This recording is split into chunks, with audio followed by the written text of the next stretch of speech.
weeks ago, I converted this old tube radio into a guitar amp, and I was having a problem with it, and I couldn't find this anywhere online. So it only worked in two of my outlets, in two of my plug outlets, and the rest of them it didn't work. Couldn't figure it out.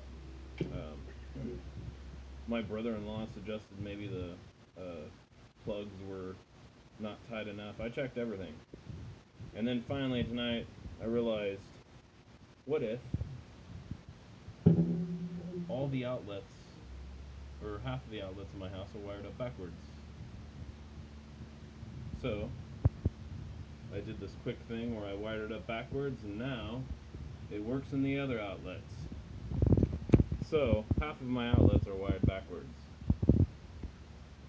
Tomorrow I'll have to get my multimeter and figure out which ones and fix them. Anyways, I figured I'd put this up because I looked everywhere online and nobody had the same problem as me.